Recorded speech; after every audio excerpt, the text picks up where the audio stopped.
Boa tarde a todos, irmãos. Boa tarde, irmão Rogério Buzzi, irmão Robson, irmã Joana Batista, irmão Fabiano. Silvio está conosco também hoje. Bom sábado a todos. Bom sábado aos irmãos que já estão na sala. Pedro Sampaio, seja bem-vindo, viu, irmão? E outros irmãos que ao longo do estudo aí vão estar conosco aí. Deus abençoe a todos. Eu vou passar as considerações iniciais aí para os irmãos da sala, Fabiano, Robson, irmã Joana, Rogério. Fique à vontade, irmãos. Irmãos, boa tarde, irmão Rogério Buzzi, irmão Robson, irmã Joana Batista, irmão Fabiano, que está conosco também. Isso.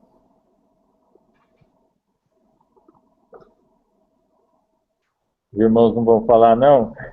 O irmão Rogério, o irmão vai dar continuidade com as 2.300 tardes e manhãs.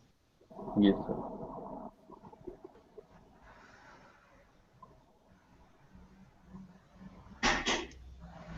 Irmão Rogério, fique à vontade. O Júnior Ramos está na sala, o Celso também. Fala, Celso. Tudo bem com o irmão? Tudo bem, Júnior? Seja bem-vindo. Irmão Rogério, acho que podemos iniciar. O irmão Podemos, Robson. apenas respondendo a pergunta do irmão Robson, tá? Nós estaremos entrando hoje nos últimos 3 períodos, até se o irmão Marcílio puder. Eu acho que o irmão Marcílio não tem a imagem, né, irmão Marcílio? Eu mandei a imagem eu sempre esqueço que o irmão Marcílio não entra mais no Face. Eu mandei a imagem no Face para todos do estudo de hoje, né? Que é os 3 períodos, né? 1260, 1290 e 1335 dias e o tempo do fim, né? Nós vamos precisar no decorrer do estudo, irmão Marcílio, daquela tabela última da profecia das 2.300 tardes e manhãs que o irmão tem aí, mas eu havia mandado uma imagem, que é um banner de apresentação do estudo, mas não há problema, a gente vai estar tratando de Daniel 12 hoje, tá? Que é um complemento também dessa profecia, ok? Ok. Se o irmão mandar pelo Skype, eu já coloco aqui. Nós vamos eu vou colocar aqui. O irmão só fique de olho, por favor, então, que eu mando via Skype, tá bom? É a tabela de Roma ou das profecias? Não. A tabela é aquela que o irmão tem. Era só a apresentação só o bannerzinho do tema, entende?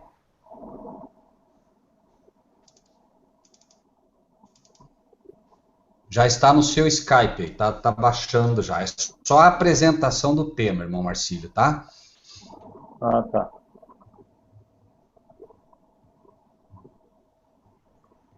A tabela é aquela tabela completa, tá lembrado, irmão Marcílio? Aquela tabela completa das 2.300 tardes e manhãs. Lembra dela, né? Eu sei qual que é. Aquela cronologia, né? Que tem Isso mesmo, aquela cronologia, exatamente, tá? É aquela lá que vai ajudar os irmãos aqui no estudo.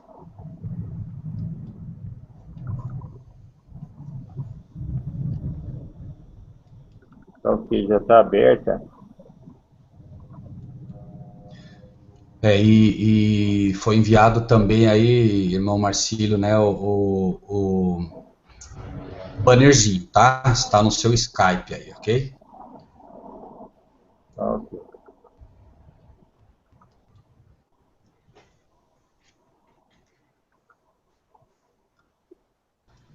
Muito bem, irmão Marcílio, a hora que quiser dar o início, não sei. Isso tudo vai render pergunta, hein, irmão Rogério? Tomara que sim, tomara que nós estejamos aptos a ajudá-los nas respostas, né? Ok, vamos iniciar. O irmão Robson ora, ou o Fabiano faz uma oração para nós iniciarmos, por favor. Amém. Posso orar? Fique à vontade, irmão, por favor. Soberano e eterno Pai, Criador dos céus e da terra, nós nesse dia, o teu dia santo, onde nós fazemos menções da sua criação, Senhor, nós desfrutamos dela nós guardamos ela com os nossos irmãos, com nossos amigos, com a nossa família, e diante desse estudo, onde o Senhor vai usar o teu servo, o meu amado irmão Rogério, que o Senhor possa dar luz, Senhor, do teu conhecimento para o teu servo, para que Daniel 12 não seja apenas um livro que ninguém consiga entender, mas que seja um capítulo que, através da tua divina revelação, possamos, nessa tarde, descobrir, Senhor, mais coisas assim que difíceis de entender, mas que só o teu Espírito pode nos capacitar e nos revelar, Senhor, porque as coisas que são ocultas são reveladas a Ti, a todos os Teus filhos, Senhor. Pedimos agora que tudo aquilo que não te pertence, todo espírito, Senhor, que não te professa, nós rejeitamos do nosso meio em nome de Jesus Cristo e pedimos que apenas a liberdade do Teu Espírito possa estar no meio de nós, para que possamos estar com os nossos ouvidos abertos para ouvir a Tua voz e com os nossos corações abertos também, Senhor, para receber a Tua boa palavra, em nome do Teu Filho, amado Jesus. Amém. Amém. Assim seja. Amém. Irmão Rogério, turma. Bom sábado a todos os amados irmãos e irmãs que participam conosco deste estudo.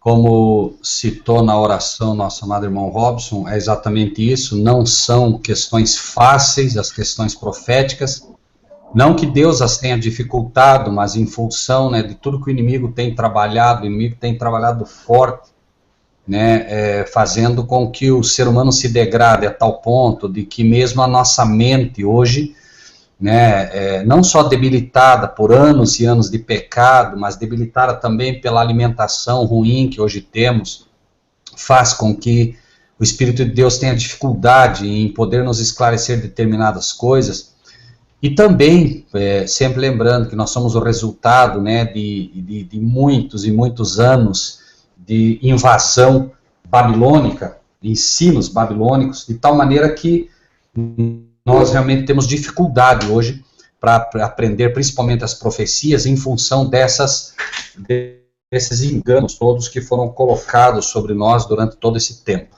né? De qualquer modo, nós confiamos num Deus que tem dito que o seu poder se aperfeiçoa na fraqueza.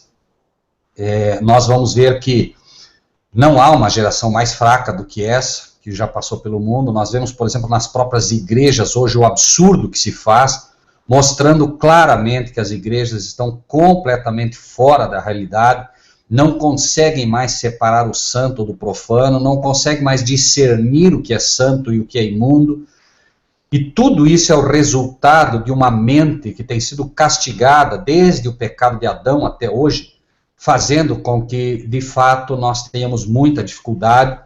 E, infelizmente, hoje, a grande maioria dos cristãos é uma marionete nas mãos do inimigo, nas mãos do diabo, e a razão acaba sendo uma só. A palavra de Deus diz que, não havendo profecia, o povo se corrompe. E isso é um fato. E, obviamente, que quando Deus fala do povo, está falando do seu povo, não está falando do mundo.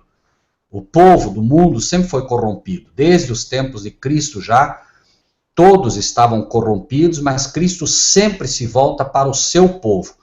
O apóstolo Paulo insiste nessa realidade também, dizendo, né, procurai com zelo todos os dons, mas principalmente o dom de profetizar. E é um fato também que as igrejas dão valor hoje ao suposto dom de línguas, dão valor aos supostos milagres, dão valor à suposta prosperidade oferecida por esse pseudo-cristianismo, quando, na verdade, Deus está tentando mostrar ao homem coisas superiores e, principalmente, né, as profecias. Tanto é verdade que o último livro da Bíblia é um livro profético, que é o livro de Apocalipse, e é um livro pouquíssimo entendido, né, e que os pastores, na sua melhor das hipóteses, arriscam compartilhar alguma migalha com essas ovelhas que perecem pela falta do verdadeiro pão. gostaria que os irmãos atentassem, nunca é demais, atentassem para um conceito estabelecido que a gente tem procurado insistir aqui, que está registrado no livro de Mateus, capítulo 24, outro livro profético, principalmente o capítulo 24, que é, sem dúvida nenhuma, o sermão profético de Jesus, de forma direta. Mateus 24, já falamos várias vezes sobre isso, mas nunca é demais lembrar Mateus capítulo 24, 45 e 46, onde Jesus faz um apelo ao seu povo, a nós que hoje vivemos essa época. Quem é, pois, o servo fiel e prudente que o Senhor constituiu sobre a sua casa para dar o sustento ao seu tempo? Bem-aventurado aquele servo que o Senhor, quando vier, o achar servindo assim. Então, o que tratamos aqui são sempre temas de natureza não exatamente profética, não somente profética, mas todos de natureza da verdade presente. É aquilo que Deus quer que o seu povo estude hoje. E o que Deus quer que o seu povo estude hoje é, sem dúvida nenhuma, o Apocalipse. É o último livro da Bíblia, é o último livro que conta a história, né, até a sua finalização. Nós temos o Gênesis, que abre mostrando a introdução do pecado no mundo, e temos o Apocalipse, que fecha esse livro, mostrando a retirada do pecado no mundo. Ou seja, é um livro completo, embora Moisés e João estejam separados por milhares de anos, né? Mesmo assim, é como se eles tivessem combinado. Moisés diz: eu vou introduzir o início do problema, e você, João, finaliza isso.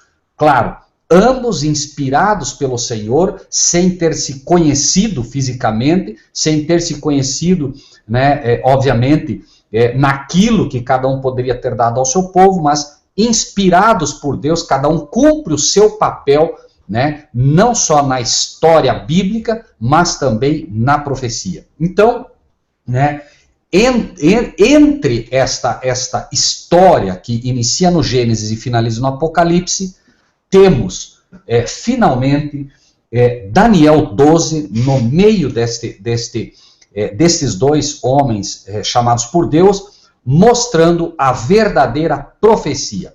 Não podemos esquecer nunca, amados de Deus, Daniel é a profecia, Apocalipse é o que o próprio livro de Apocalipse diz. Apocalipse 1, versículo 1. Revelação de Jesus Cristo, a qual Deus lhe deu para mostrar aos seus servos as coisas que brevemente devem acontecer. Então, lembrem-se, amados irmãos, a profecia, por isso orou o irmão Robson, né, creio que inspirado por Deus, a profecia não é para os filhos de Deus, a profecia não é para os santos de Deus, a profecia é para os servos de Deus. E note que Mateus 24, sendo profecia, finaliza exatamente mostrando quem é, pois, o servo, palavrinha, né, fiel ali, servo fiel e prudente, que o Senhor constituiu sobre a sua casa para dar a verdade presente, o sustento ao seu tempo. Bem-aventurado aquele servo, novamente, que o Senhor, quando vier, o achar servindo assim. E note que o Apocalipse abre exatamente assim, né? Revelação de Jesus Cristo, que Deus lhe deu para mostrar aos seus servos. Essa palavra tem que estar sempre na nossa mente. A profecia é para os servos de Deus. E se hoje as igrejas não conhecem as profecias, é por uma só razão. O céu não os está vendo como servos de Deus. Enquanto a igreja, com seus 5 mil, 10 mil, 1 milhão de membros, estiver ensinando a teologia da prosperidade, não podem ser considerados servos de Deus. Enquanto estiverem ensinando que uma igreja deve viver de sinais, milagres, não podem ser chamados servos de Deus. Os servos de Deus vivem deste conceito, dando o sustento sobre a sua casa ao seu tempo. Isto é de fato um servo de Deus. Um exemplo bem claro: Deus vem e chama um servo para pregar ao mundo a destruição, dilúvio. né, Noé prega o dilúvio, ele prega a verdade presente para o tempo dele. Se nós fizéssemos na época uma caravana para ouvir este servo de Deus pregar, nós chegaríamos lá, depois de 100 anos que ele estava pregando a verdade presente, nós chegaríamos lá, ele não pregaria sobre a teologia da prosperidade, ele não pregaria sobre sinais, sobre milagres, ele pregaria a verdade para aquele tempo que era o dilúvio. E nós temos hoje uma verdade para o nosso tempo, mais do que uma verdade, nós temos 3 verdades específicas sobre as quais se desdobra toda a mensagem de Deus para esse tempo. Então, hoje, vamos estar estudando o livro de Daniel, é o último capítulo do livro profético, portanto, é sem dúvida nenhuma para o nosso tempo, e vamos cruzar com o livro de Apocalipse, que vai estar revelando essa profecia de Daniel. Então, vamos abrir a Bíblia, aqueles que querem, no capítulo 12 de Daniel, e vamos ler primeiro todo o texto, Daniel 12, 1 ao 13, e depois vamos, como temos feito aqui, procurando esmiuçar versículo a versículo. 12, 1. Naquele tempo se levantará Miguel, o grande príncipe, que se levanta pelos filhos do teu povo, e haverá um tempo de angústia, qual nunca houve desde que houve nação até aquele tempo. Mas naquele tempo livrar-se ao teu povo todo aquele que se achar escrito no livro. E muitos dos que dormem no pó da terra ressuscitarão, uns para a vida eterna e outros para a vergonha e desprezo eterno.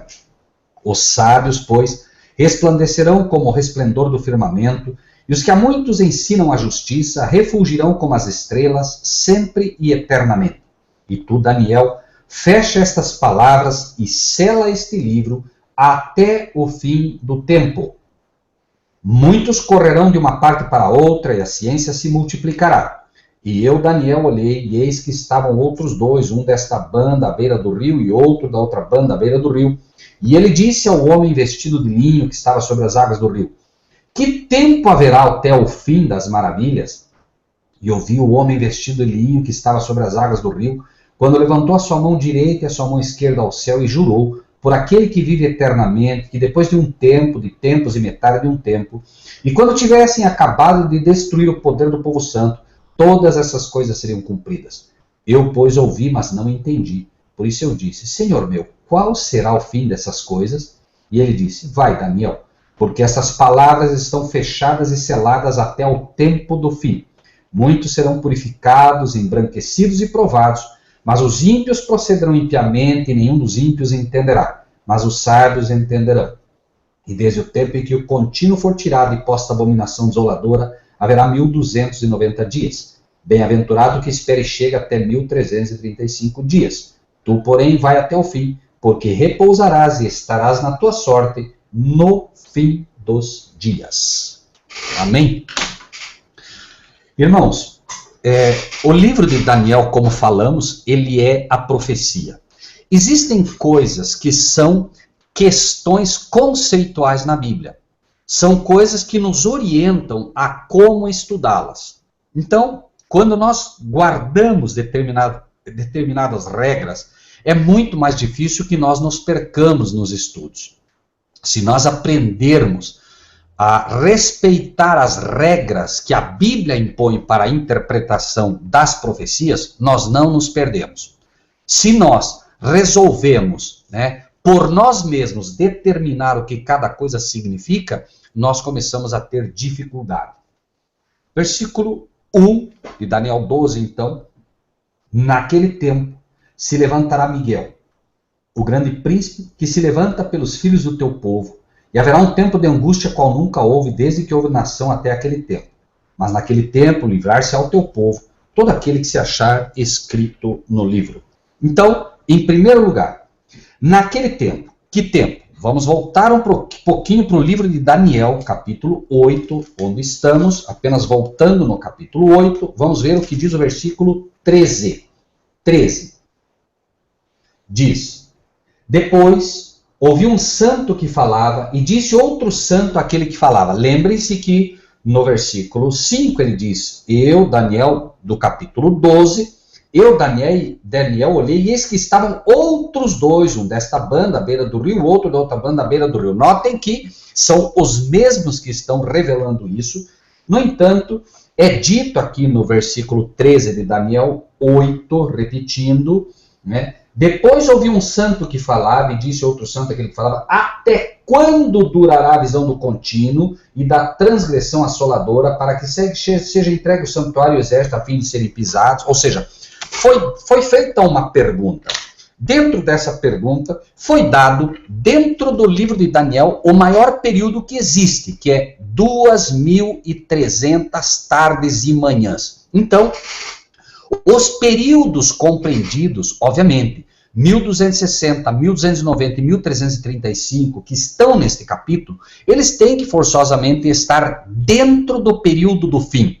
Notem que lá aquilo inaugura o que chamamos de tempo do fim. Até quando? Né? E ele diz, né? Até 2.300 tardes e manhãs. E o versículo 17 de Daniel 8, complementando a informação, diz: veio perto de onde eu estava e vindo, fiquei assombrado e caí sobre o meu rosto. Mas ele me disse: entende, filho do homem, porque esta visão se realizará no fim do tempo. Então, Daniel, capítulo 12, 1, abre esmiuçando o final do tempo do fim. Por isso diz, naquele tempo se levantará Miguel. Agora, irmãos, hoje existe também uma série de ensinos, entre aspas, que procuram derrubar não só a profecia de Daniel 12, mas tudo o que tem a ver com o tempo do fim. Claro, o inimigo sabe da importância do último capítulo do livro de Daniel.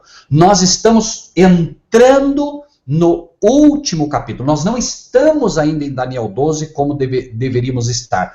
A época de Daniel 12 ainda não abriu. Nós estamos muito pertinho dela, mas muito perto, irmãos. E vamos ver se isso é assim ou não. Porém, existem alguns conceitos que devem ser estabelecidos dentro das profecias, como disse antes, para que a gente não se perca. Em primeiro lugar, naquele tempo, ou seja, no tempo do fim, ou no fim do tempo, como preferirem, se levantará Miguel. Então, quando chegarmos no final desse tempo do fim, se levantará Miguel. O capítulo 12 que estamos, no versículo 9, diz: ele disse, vai Daniel, porque essas palavras estão fechadas e seladas até ao tempo do fim. Esse tempo do fim, ele foi inaugurado, nós vamos ver um pouco mais à frente, no livro de Apocalipse, no capítulo 5. Não vamos para lá agora, apenas para os irmãos entenderem em primeiro lugar, porque nós nem precisaríamos do livro de Daniel para saber que estamos no fim do tempo. É só observar os sinais do que estão ocorrendo. Mas vamos seguir gradativamente dentro da profecia, para que a gente possa entender a cronologia, não só histórica, mas também daquilo que vai ocorrer. Lembrando sempre que nada há de novo debaixo do sol. O que foi, isso é o que há de ser. Repetimos, Deus permite que esta história, mesmo a de Daniel 12, já tenha acontecido no passado, para que a gente possa ver como aconteceu isso no passado, entender como vai acontecer ela no futuro. Então vamos lá. Naquele tempo se levantará Miguel. Primeira pergunta. Aqui o texto poderia dizer, se levantará o Filho do Homem, se levantará o desejado de todas as nações, se levantará o Cordeiro, se levantará Jesus, se levantará Cristo. O texto é específico, Miguel. Por quê? Porque está tratando do comandante das hostes celestiais. É Jesus? É Jesus. Porém, aqui ele recebe o título que recebe de Miguel, porque estamos tratando de luta. Lembrem-se que sempre que nós estudamos a Bíblia, se a Bíblia fala para nós Miguel, é Miguel. Se fala Cordeiro, é Cordeiro. Se fala Cristo, é Cristo. E há uma razão para que isso aconteça. Deus, em sua infinita sabedoria, ele mostra para cada um daqueles que pertencem a si mesmo ensinos que, de outra forma, sem os títulos que são dados, nós não entenderíamos. Por exemplo, quando fala do Cordeiro, como fala em Apocalipse, Deus está querendo nos levar para o santuário. Lá no santuário é que eram sacrificados os cordeiros. Então Deus quer nos mostrar que o assunto ali tocado tem a ver com o cordeiro, tem a ver com o sacrifício. Quando fala, né, do verbo, tem a ver diretamente com a palavra de Deus. Quando fala de Cristo, apenas Cristo, está falando do unigênito de Deus, está falando de Cristo quando ainda não havia transformado-se num ser humano, quando ainda não tinha nascido da barriga de Maria. Quando fala de Jesus, está querendo trazer o Filho do Homem, está querendo dar importância à humanidade de Cristo. Por isso Jesus, por isso Salvador. Por isso é importante. E vejam que hoje o diabo está criando uma chamada doutrina, onde diz que só se pode chamar de Yeshua, ou Yehoshua, ou Yahushua. Isso tira a compreensão bíblica que Deus quer dar a cada um dos títulos de Cristo. Se eu apenas uso o termo Yehoshua, por exemplo, no lugar do cordeiro, eu perco a informação do santuário. Se eu tiro, por exemplo, o livro de Hebreus, quando fala do primogênito, que é Jesus, eu perco a noção do Salvador. Se eu tiro a questão de Cristo antes de que ele tivesse vindo à Terra, eu perco a noção da origem divina do nosso Salvador. Então, o inimigo tem trabalhado com esse tipo de doutrina para que a gente perca a simplicidade da Bíblia naquilo que ela se revela. E imaginem, por exemplo, agora que eu falasse aos irmãos, né, de algum irmão que nós conhecemos hoje como sendo pastor, como por exemplo o nosso amado pastor Juliano, e nós falássemos agora, e eu perguntasse se os irmãos conhecessem, por exemplo, né, o vendedor de tecidos. Um exemplo, vocês conhecem o Juliano, vendedor de tecidos? Os irmãos possivelmente diriam que não, né? Eu estaria falando do pastor Juliano antes que ele fosse de fato um pastor, antes que ele houvesse recebido e aceito o chamado para ser um pastor. Cada um de nós teve, ao longo das nossas vidas, né, passagens sobre no que trabalhamos, o que fizemos, o que aprendemos, o que ensinamos. Então, quando eu não respeito o tempo de cada coisa, eu não respeito os títulos que Cristo foi conquistando à medida que ia vencendo determinadas batalhas, eu perco essa noção também do tempo da profecia. Lembrem-se que a verdade presente é exatamente isso. Hoje, os irmãos me perguntam qual é a verdade presente hoje sobre Jesus Cristo. Lembrem-se, por que Jesus Cristo? Porque hoje ele é humano na sua forma, embora glorificada, mas ele é divino no seu caráter e na sua origem. E isso não se pode perder. Nós precisamos então entender hoje, por exemplo, não só quem ele é, como dizemos, um ser humano glorificado, com a sua origem divina, com a sua paternidade divina, porém com as questões humanas que ele mantém, como, por exemplo, as marcas que foram feitas nas suas mãos, que ele levará por toda a eternidade, amados irmãos. Por isso nós vemos um juramento no homem vestido de linho, quando ele levanta a mão direita e a mão esquerda, mostrando exatamente aquilo que foi feito, aquilo que ele recebeu por amor ao ser humano. Pai, meu sangue, Pai, eu fui crucificado na cruz do Calvário, Pai, e é pelo meu sangue que eu peço por estes meus irmãos e irmãs. Então, este juramento que ele faz, nós vamos ver, ele faz como um homem vestido de linho por uma razão específica. E tudo isso é importante, irmãos. Mas vamos seguir aqui com o Daniel 12, no versículo 1. Naquele tempo se levantará Miguel, o grande príncipe. Então, lembrem-se, aqui Miguel é o comandante das hostes celestiais. Lembrem-se, Miguel é o arcanjo, né? E não há arcanjos, irmãos. Não há, vocês não vão ver na Bíblia em nenhum momento arcanjos. Os irmãos vão ver serafins, os irmãos vão ver querubins, os irmãos vão ver anjos, mas os irmãos não vão ver arcanjos. E até nisso o diabo tem trabalhado. Tem hinos que canta-se arcanjos, não existe. Arc é líder, líder, por isso arcebispo, líder dos bispos. arcanjo. Arc, líder, anjo, obviamente anjo. Então, líder dos anjos. Por isso aqui, Miguel é o arcanjo, é o líder dos anjos, com o exército das hostes celestiais, vem em defesa do seu povo. Naquele tempo, se levantará o líder, se levantará, né, obviamente, Miguel. Esse levantar-se por quê? Porque desde que ele subiu aos céus, ele assentou-se à direita do Pai, iniciou um trabalho de intercessão pelo ser humano, depois ele levanta-se, senta-se com o Pai no seu trono, quando ele passa a julgar os mortos.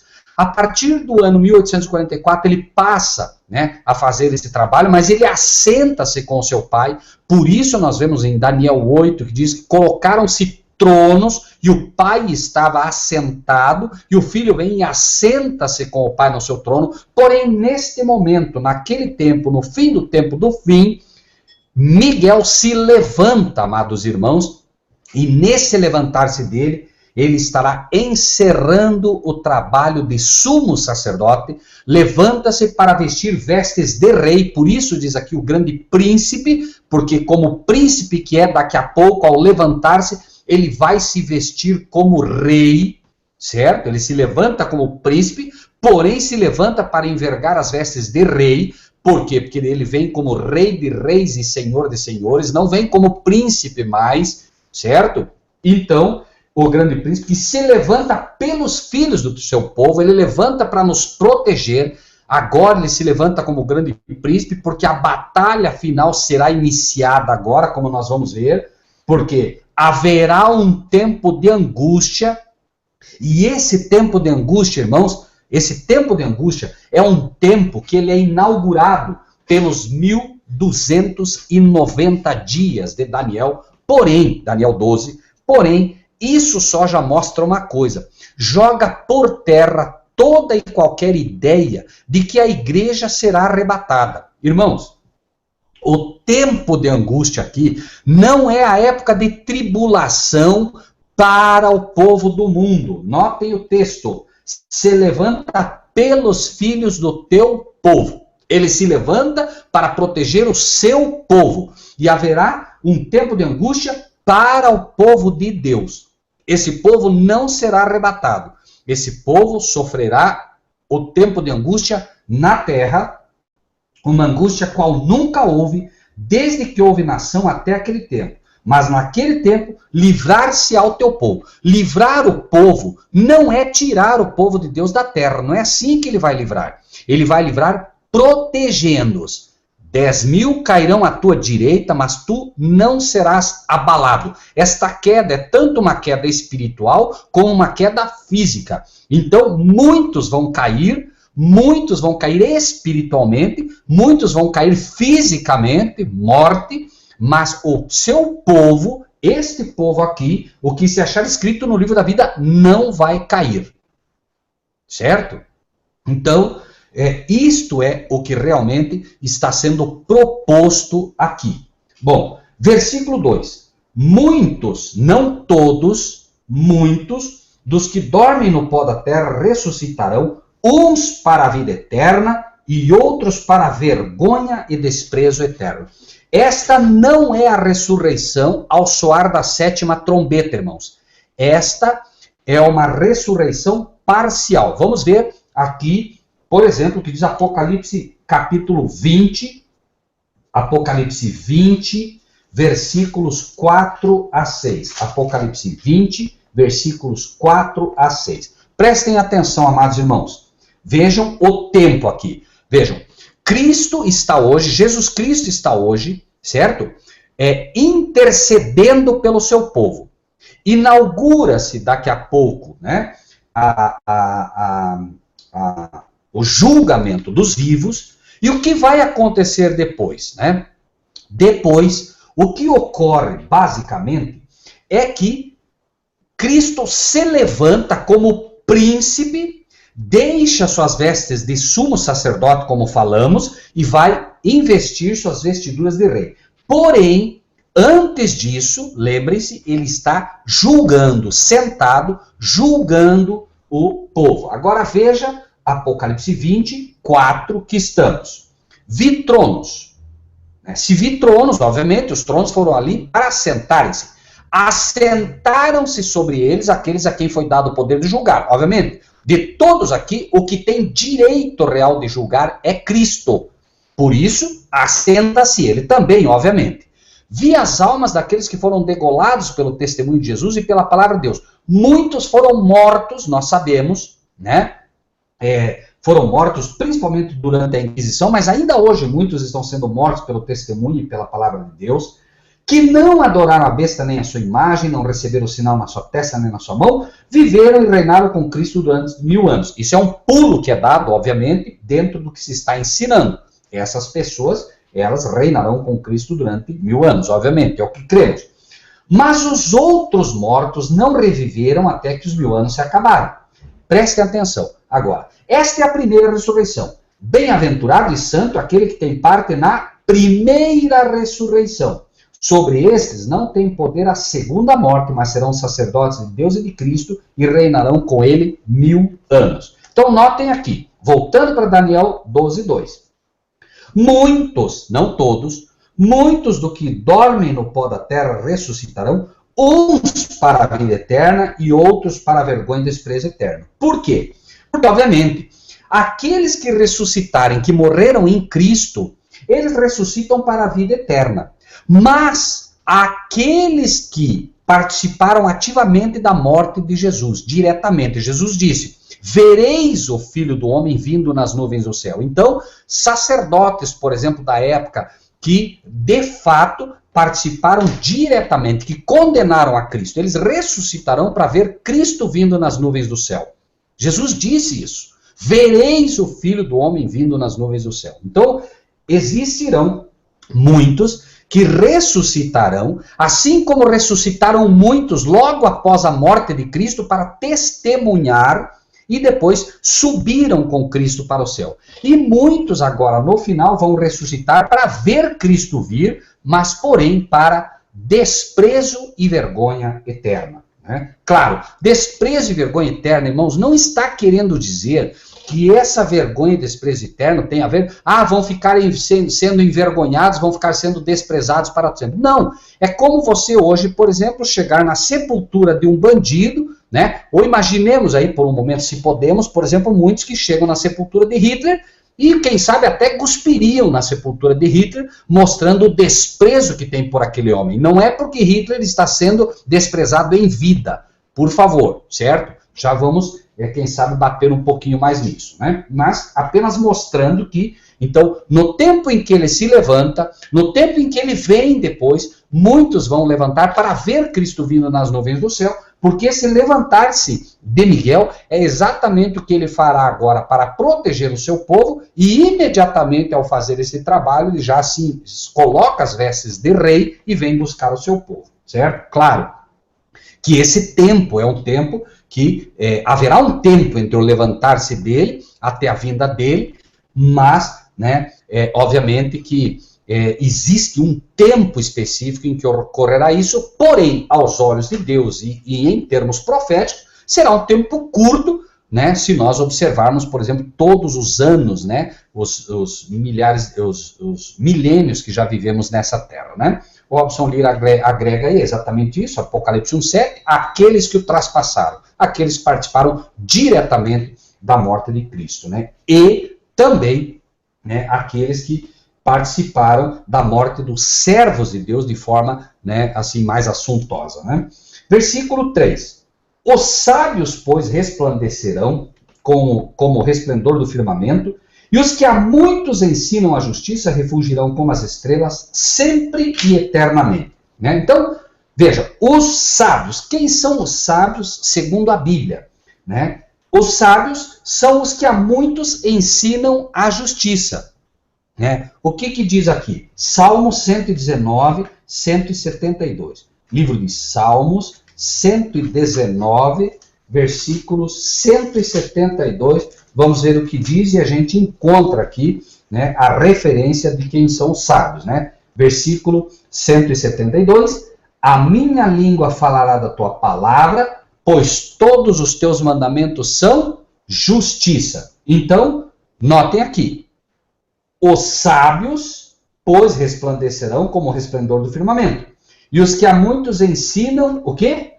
Os que a muitos ensinam os mandamentos da lei de Deus, uma vez que justiça, todos os teus mandamentos são justiça, os que ensinam os mandamentos da lei de Deus refulgirão como as estrelas, sempre e eternamente. Alguém poderia dizer, mas Cristo é a nossa justiça. Amém? Fato, Cristo é a nossa justiça também. Porém, a Bíblia nos mostra aqui que ensinar a justiça é ensinar de fato o verdadeiro Cristo, não o Cristo que veio e aboliu a lei, e ensinar também os mandamentos. Se a palavra de Deus diz que justiça são mandamentos, e a palavra de Deus diz que justiça é Cristo, amém. Nós não podemos ensinar um e deixar o outro para depois.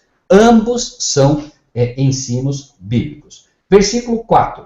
E tu, Daniel, fecha essas palavras e sela este livro até ao fim do tempo. Então nós vemos aqui que o livro de Daniel seria fechado até o fim do tempo. Curiosamente, irmãos, o livro de Daniel ficou esquecido até o período que nós falamos das 2.300 tardes e manhãs, que foi exatamente quando inicia o tempo do fim, né? Os irmãos podem observar a figura que está aí. Isso vai ajudá-los a poder ver um pouco melhor também essa questão que está mostrada ali, onde nós vemos, por exemplo, nesta tabelinha, o tempo do fim que foi inaugurado, que é o ano 508, basicamente, né, até o ano 1798, no primeiro período que se estabeleceu, e até 1844, que é quando inicia a purificação do santuário, conforme já estudamos aqui no passado. Porém, irmãos, para que a gente possa ter isso de uma forma talvez um pouco mais clara, vamos seguir vendo, por exemplo, o livro de Apocalipse. Apocalipse, no capítulo 5, Apocalipse 5, onde nós vamos encontrar o tempo em que isso é aberto. Apocalipse 5, versículos 1 a 3. Olha o que diz. Vi na destra do que estava sentado, esse é o Pai que está sentado sobre o trono, um livro escrito por dentro e por fora selado com 7 selos. Vimos aqui, vocês podem ver ali no gráfico, que são exatamente 7 selos que foram abertos, um a um, né? Tendo o último, sendo a segunda vinda de Cristo, né? E diz, e vi um anjo forte bradando com grande voz, quem é digno de abrir o livro e de desatar os seus selos? E ninguém no céu, nem na terra, nem debaixo da terra podia abrir o livro, nem olhar para ele.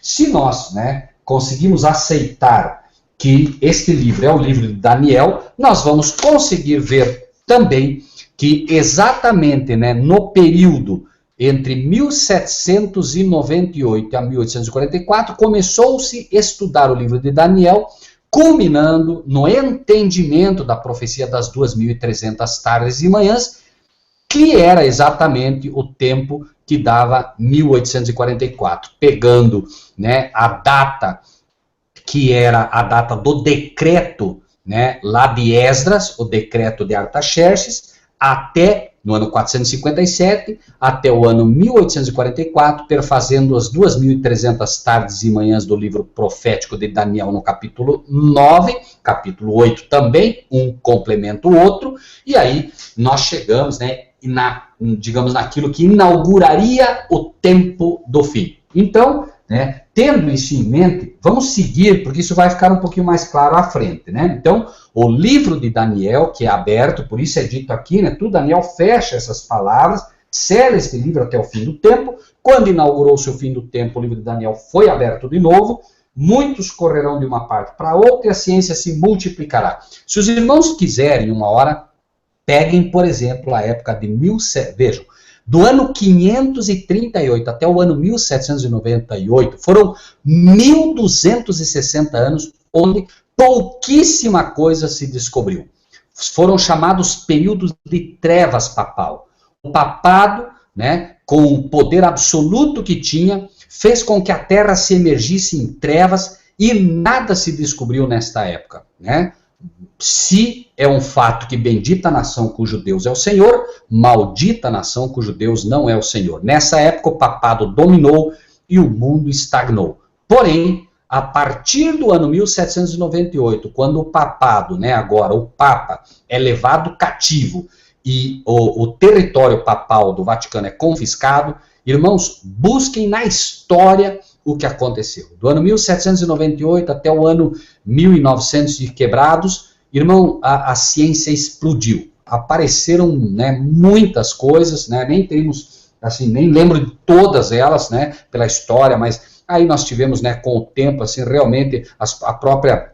Só, irmãos, o fato de nós termos, né, as imprensas bíblicas sendo inauguradas, né, essas sociedades bíblicas e as impressões de Bíblias agora abertas, né, isso só mostra que a própria questão das coisas de Deus seriam abertas, a ciência divina seria aberta, e não só a ciência divina, mas a ciência, né, a ciência que nós hoje conhecemos hoje como a ciência tecnológica, né, na época, né, as estradas de ferro, telefone, o telégrafo, enfim, irmãos, né, como digo, né, a gente nem consegue lembrar de todos os avanços que houveram, mas a história, os irmãos podem ver que foi exatamente nesse período que explodiu todo esse conhecimento da ciência, né?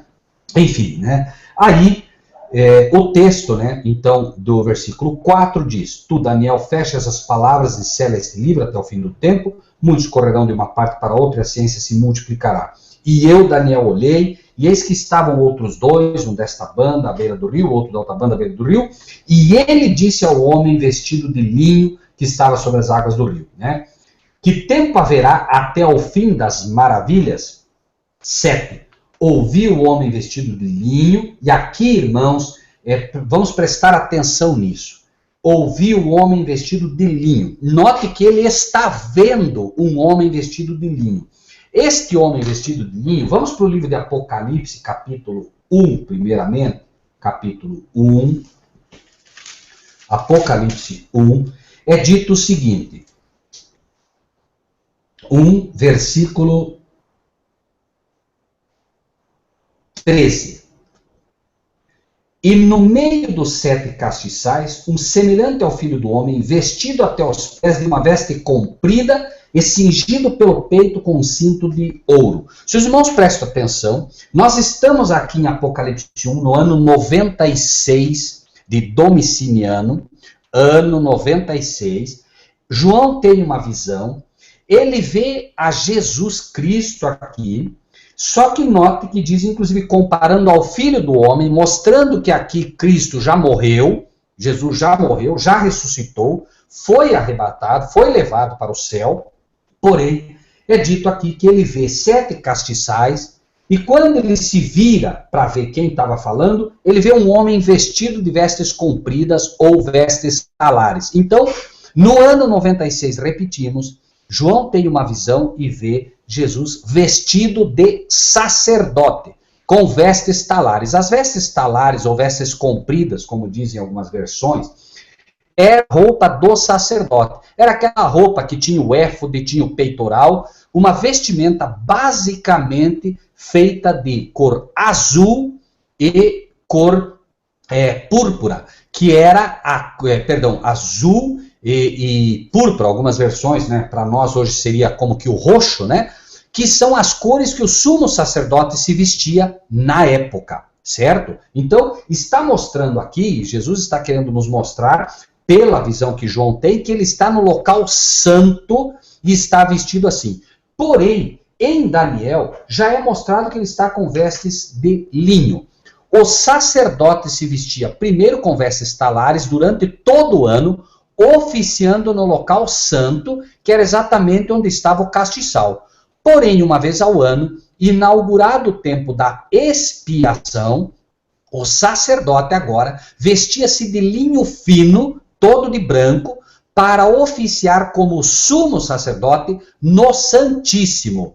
Isso só vai acontecer no livro de Apocalipse, lá no capítulo 5. No capítulo 4, João tem uma visão novamente, ele é arrebatado a um outro céu, como nós podemos cruzar aqui até o texto para os irmãos que gostam de acompanhar. Lembre-se, Apocalipse 1 está mostrando ele vestido de vestes talares, vestido de sacerdote. Porém, no capítulo 4 é dito, a partir do versículo 1, depois destas coisas olhei, e eis que estava uma porta aberta no céu. Lembrem-se que uma porta foi aberta em 1844, e os irmãos podem estudar isso também na carta a Filadélfia. Eis que pus diante de ti uma porta aberta e ninguém a pode fechar. Filadélfia é inaugurada na época de 1844, quando inaugura-se esta igreja com base numa porta aberta. Seguindo Apocalipse 4, uma porta aberta no céu, e a primeira voz que como de trombeta ouvira falar comigo, disse, sobe aqui. Por quê? Está dizendo para João, porque João estava no santo e estava vendo alguém vestido de vestes o quê? Vestes talares, vestes de sacerdote. Porém agora é dito, sobe aqui, eu vou te mostrar o que vai acontecer depois dessas coisas, ou seja, no futuro. Logo fui arrebatado em espírito, e eis que um trono estava posto no céu, e um assentado sobre o trono. Curioso, ele vê em Apocalipse 1, alguém vestido com vestes, né, de sacerdote, que era Cristo. Só que aí ele sobe primeiro. Por que João sobe primeiro e não encontra Cristo lá? Obviamente, porque Deus está mostrando agora, e João agora vê, veja que ele vê, capítulo 5, vi na destra do que estava sentado sobre o trono, um livro escrito por dentro e por fora selado com 7 selos. Vi um anjo forte bradando com grande voz, quem é digno de abrir o livro e de desatar os seus selos? Ninguém no céu, nem na terra, nem debaixo da terra podia abrir o livro, nem olhar para ele. E o versículo 7 diz, porém, né? Veio, tomou o livro da destra do que estava sentado no trono. Ou seja, João está em visão no santo. De repente é mostrado para ele uma porta aberta e é dito, sobe aqui, João. Obviamente, então ele sobe, do santo agora ele sobe para o santíssimo, e ele vê lá o Pai assentado sobre o trono, por isso ele diz um assentado sobre o trono, porque ele não pôde ver a figura do Pai, ninguém pode ver o Pai e manter-se vivo, mas lembrem-se que ele foi arrebatado em espírito, ele não estava fisicamente lá, em espírito ele vê, né, a figura do Pai, tanto que ele diz, né, um assentado sobre o trono, ele sabia o ancião de dias. E aí o que acontece, né? Cristo não está ali. Por que Cristo não está ali? Porque Cristo está no santo. E por que agora João vai e Cristo não está ali? Porque ao tempo em que Cristo agora vai vestir-se com vestes de sumo sacerdote, e aí como sumo sacerdote ele sobe.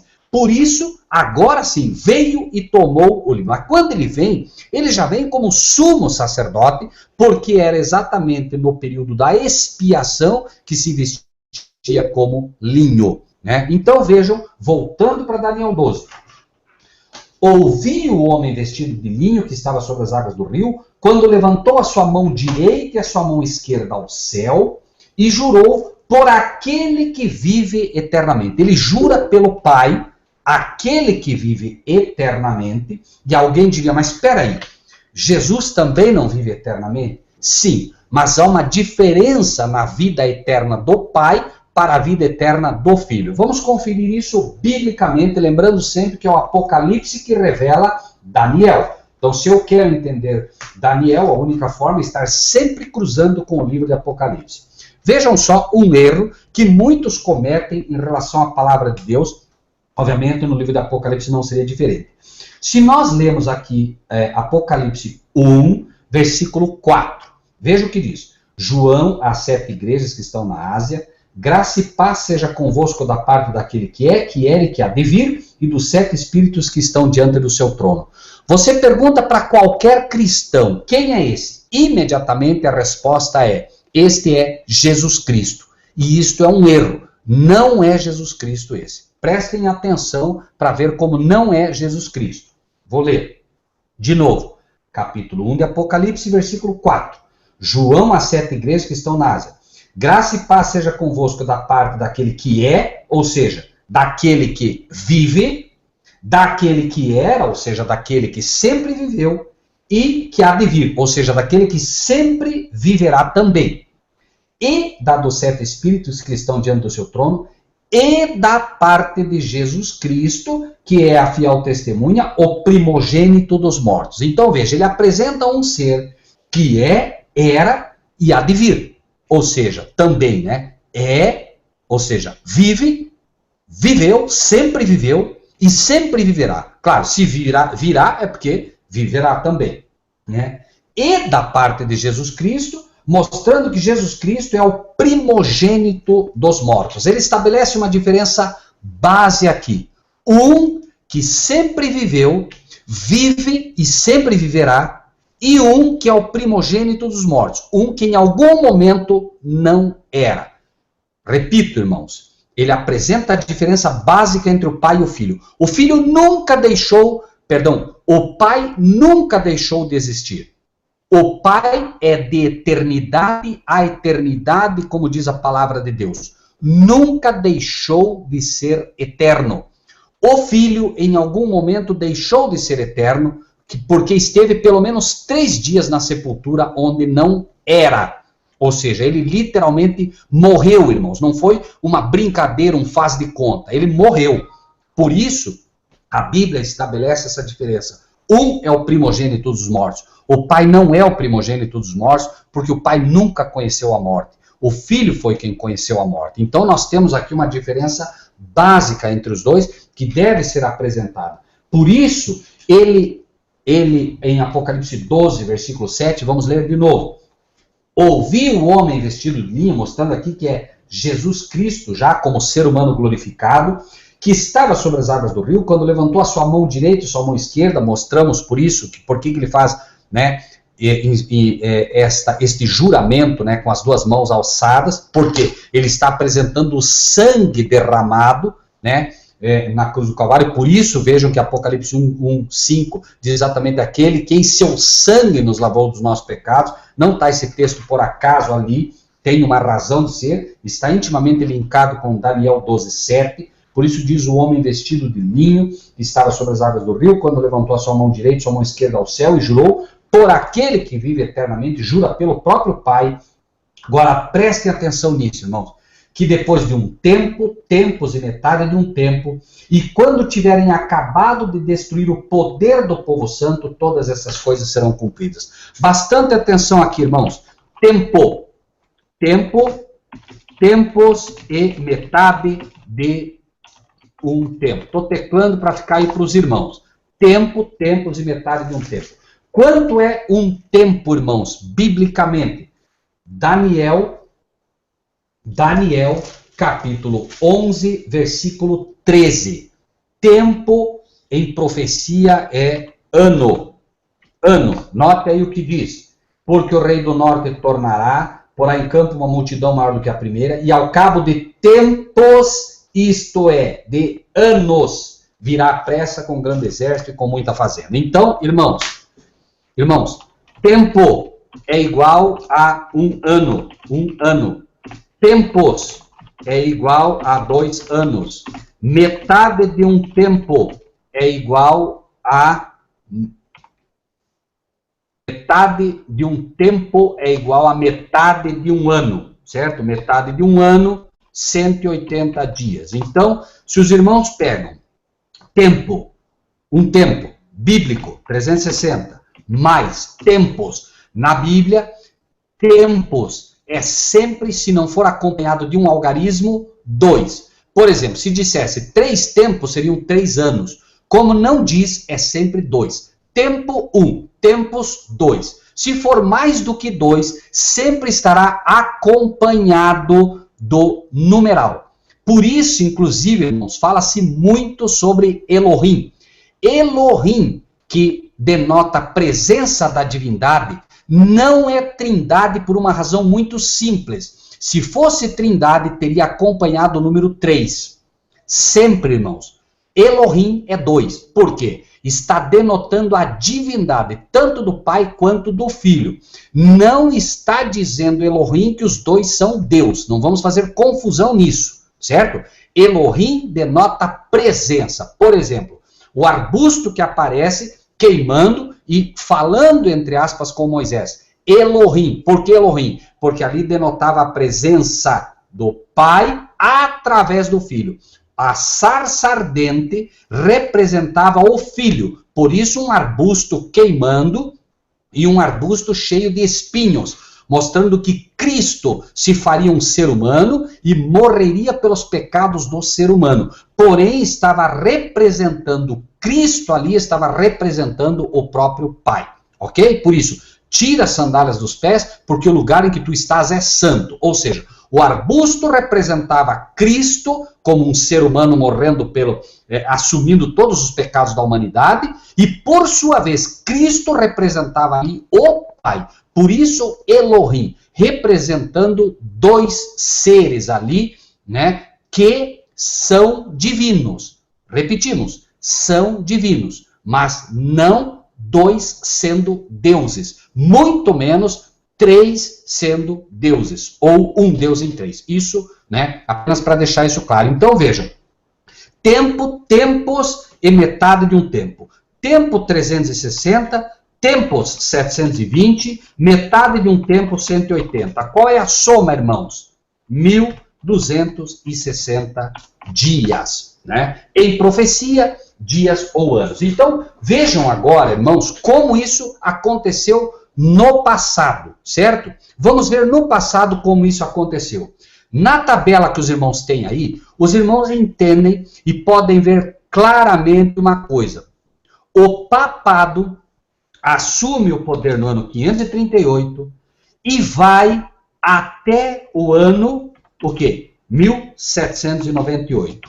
Quanto tempo deu isso? Façam a conta. Lembrem-se, o papado derrota os ostrogodos no ano 538, domina o mundo até o ano 1798, e no ano 1798 é levado preso pelo general Berthier e encerra-se o poder papal. 1260 dias de poderio. E o que ele fez durante esse tempo? Vamos ler. Vamos para Apocalipse 13 para ver o que o papado fez durante esse tempo. Apocalipse 13, versículo 5 em primeiro lugar. Foi-lhe dada uma boca para proferir grandes coisas e blasfêmias. E deu-se-lhe poder para continuar por 42 meses. Meses bíblicos, 42. Um mês bíblico tem 30 dias. Qual é a conta que se faz então? 42 vezes 30, 1260 dias proféticos, ou 1260 anos. Veja o que ele faria, certo? O que ele faria nesse período? Versículo 7. Foi-lhe permitido fazer guerra aos santos e vencê-los. Apocalipse 13, 7. E deu-se-lhe poder sobre todo tribo, língua e nação. Então, primeiro, para entender isso, veja que o papado, no passado, durante 1260 dias proféticos, ou seja, durante 1260 anos, perseguiu e matou o povo santo, certo? Então, veja que se cumpriu isso. Daniel 12 diz que ele iria destruir o poder do povo santo. O povo de Deus, durante esse período, eles queriam pregar a Bíblia, eles queriam ensinar as coisas de Deus, mas o papado destruiu o poder desse povo como? Matando, levando para a fogueira, fazendo o que fez.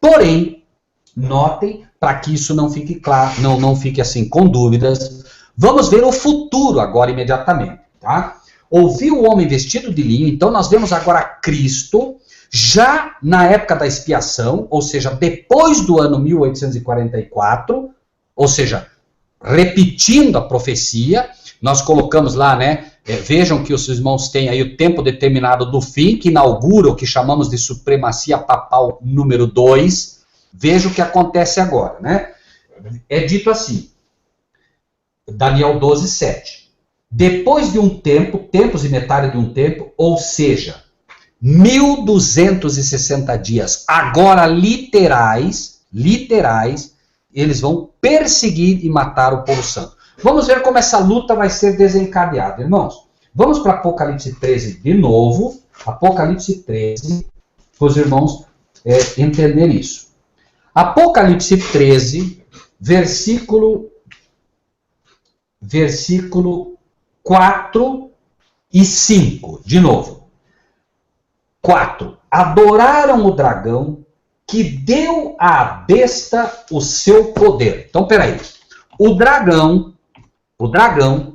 dá o seu poder à besta e nota o que acontece. Adoraram a besta dizendo, quem é semelhante à besta? Quem poderá batalhar contra ela? Foi-lhe dado uma boca para proferir grandes coisas e blasfêmias e deu-se-lhe poder para continuar. Olhem que interessante esse texto, irmãos. O dragão dá o seu poder à besta, que é o papado, e o papado vai continuar por quanto? 42 meses. Agora são 1260 dias literais, certo? Então, o papado vai receber agora do dragão 1260 dias ou 42 meses literais de poder, certo? Irmãos, esse tempo é 3 anos e 6 meses de poder, ok? Muito bem. Agora vamos para Apocalipse 11. Voltem um pouquinho, considerem o seguinte, veja, o dragão dá o poder para a besta, que sobe do mar, a besta que sobe do mar, que é o papado, certo? Papado. E também para a besta que sobe da terra, que é os Estados Unidos da América. Então vejam, o dragão dá o poder para, por assim dizer, 2 testemunhas dele, que vão perseguir e destruir o povo ou o poder do povo de Deus, certo? Isso foi no passado assim e vai ser agora no futuro de novo. Como? Vamos para Apocalipse 11 e notem que curioso agora. Veja só isso aqui. 11, versículo 3. Deus agora falando. Darei poder, então veja bem, o dragão dá poder para a besta que sobe do mar e a besta que sobe da terra. 2, por assim dizer, testemunhas dele para destruir o povo de Deus.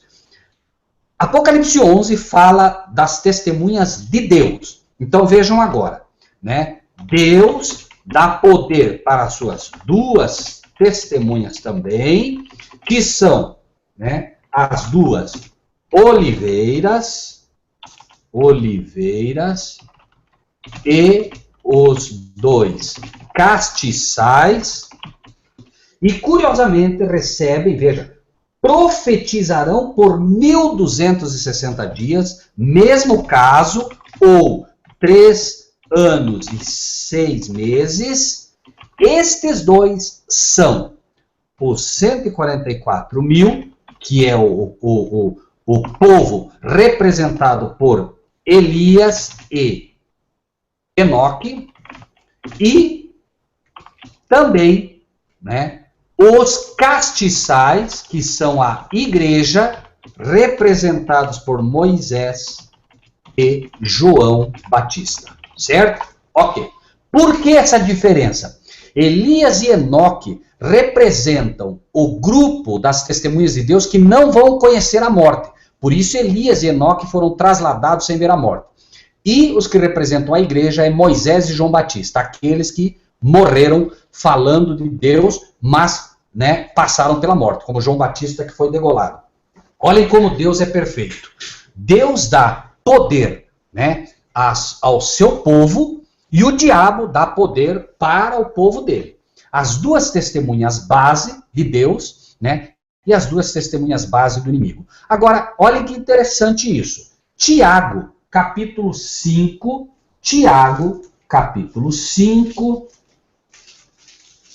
versículo 17, traz uma informação interessante para a gente. Tiago 5, se o irmão conseguir achar aí, por favor, coloque já, para que os irmãos possam seguir o raciocínio, né? Tiago 5, versículo 17 diz: Elias era homem sujeito às mesmas paixões que nós, e orando pediu que não chovesse, e por 3 anos e 6 meses não choveu sobre a terra. Quanto tempo, irmãos? Vejam que impressionante. 3 anos e 6 meses. Exatamente, Elias prega com poder. 3 anos e 6 meses. Elias, 3 anos e 6 meses. João Batista, 3 anos e 6 meses. E Cristo, batizado no ano 27, morre no ano 31,5, ou seja, 3 anos e Cristo, 3 anos e 6 meses também. Ou seja, a história vai se repetir. Nós, se acreditamos, as testemunhas de Cristo, por 3 anos e 6 meses recebemos poder, porém, conforme 12 diz ali, seremos perseguidos, e aí um grupo vai morrer. É dito, né? Ouviu o homem vestido de linho que estava sobre as águas do rio, quando levantou a sua mão direita e a sua mão esquerda ao céu, e jurou por aquele que vive eternamente, ou seja, não tem como não acontecer, que depois de um tempo, tempos e metade do tempo, depois de 1260 dias, ou 42 meses, ou 3 anos e 6 meses, que acabarão de destruir o poder do povo santo, todas essas coisas serão cumpridas. Basicamente, amados irmãos, o que vai ocorrer é o seguinte. Lembram que Moisés, representado como um lá de Apocalipse 11, não é um estudo agora de Apocalipse 11, um dia vamos estudar isso para os irmãos para ficar mais claro. Moisés detinha sobre si o poder para as pragas no Egito. Por isso o faraó não matava Moisés. Porque o faraó sabia que se matasse Moisés, as pragas não paravam mais de cair. Tanto que ele disse, vai e ora ao teu Deus para que cessem as pragas. Então, os dois grupos que irão para a reta final, dizemos os dois grupos, os que representam Elias, que não vão passar pela morte, e os que representam Moisés, detêm poderes.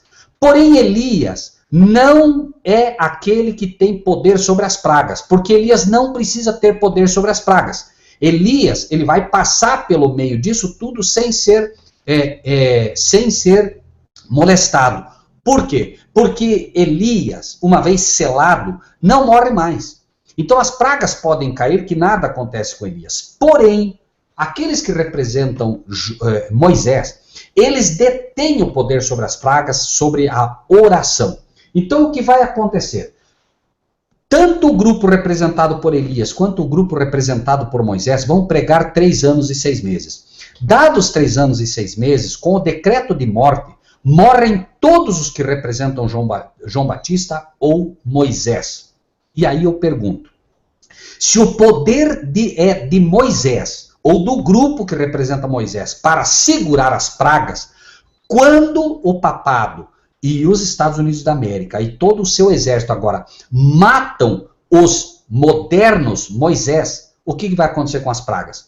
Agora elas caem e ninguém mais pode segurá-las, porque estava sobre a oração destes homens o poder para estancar as pragas. Ou seja, não é Deus que determina agora, pura e simplesmente por maldade ou por qualquer razão absurda, que as pragas vão cair. É o próprio homem, como consequência do seu pecado, por matar Moisés, ou seja, os Moisés modernos que seguravam as pragas, que atraem as pragas sobre si. É uma consequência natural, então, do seu pecado. E o Elias, agora, não prega mais. Por isso, só 3 anos e 6 meses. Porque fecha-se a porta da graça e não há mais razão para os modernos Elias pregar, uma vez que quem tinha que se converter, se converteu, e quem tinha que se converter, não se converte mais. Porém, vamos ver esta cronologia, como vai ocorrer. Vejam aí, quem tem a cronologia aberta aí, né? O que acontece? Vamos avançar. Versículo 8 de Daniel 12. Eu, pois, ouvi, mas não entendi. Por isso eu disse, Senhor meu, qual será o fim dessas coisas? E ele disse, vai, Daniel. Porque essas palavras estão fechadas e seladas até o tempo do fim. Como falamos, em Apocalipse 5 é aberto esses selos, né? Com Cristo vindo e abrindo os selos. Porém, diz, muitos serão. Notem isso, meus amados irmãos, que é interessante prestar atenção nisso. Muita atenção. Muitos serão purificados, embranquecidos e provados. Se os irmãos prestarem atenção, nós temos 3 classes aqui. purificados, embranquecidos e provados. Mas os ímpios procederão impiamente. Ou seja, nós temos 3 classes aqui de salvos. Repito, que classes são essas? Purificados, embranquecidos e provados, certo? Bom, como nós entenderíamos isso? Primeiro, nós temos, então, vamos ver o tempo. Desde o tempo em que o contínuo, a palavra sacrifício, irmãos, risquem da Bíblia, não faz parte da Bíblia. Notem que a sacrifício, já falamos aqui, está numa letra itálica. Risquem a palavra sacrifício, ela apenas confunde. Desde o tempo em que o contínuo for tirado e posta a abominação desoladora, haverá 1290 dias. Bem-aventurado que espere e chega até 1335 dias. Tu, porém, vai até o fim, porque repousarás e estará na tua sorte no fim dos dias. Então, irmãos, vamos lá. O primeiro período que é inaugurado, vocês veem na tabela ali, é o período dos 1290 dias. Este é o primeiro período. Sai o decreto dominical, certo? Ou seja, a abominação que traz a desolação irrompe. Isso é o que acontece no primeiro momento, 1290 dias, e sela a sorte dos embranquecidos. Os embranquecidos são aqueles que aceitam a Cristo Jesus como seu Salvador, mas vão morrer pura e simplesmente, certo? São pessoas que vão simplesmente morrer. Estes são os embranquecidos. Vamos ver como o livro de Apocalipse trata desse assunto. Apocalipse 11, veja que estamos falando aqui das testemunhas de Jesus. Apocalipse 11, 18. Divide esses homens em profetas. Apocalipse 11, 18. Profetas, que são igual aos servos. Segunda classe são os santos. E terceira classe, temem o teu nome.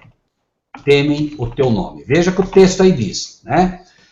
Iraram-se as nações, veio a tua ira e o tempo dos mortos para que sejam julgados e o tempo de dar-lhes o galardão ao. Número 1, profetas teus servos, ou os provados, aos santos, que são os purificados, e aos que temem o teu nome, que são os embranquecidos, certo? Então, vamos ver no livro de Coríntios, vamos para o livro de Coríntios, para ver isso também um pouquinho melhor estabelecido. 1 Coríntios,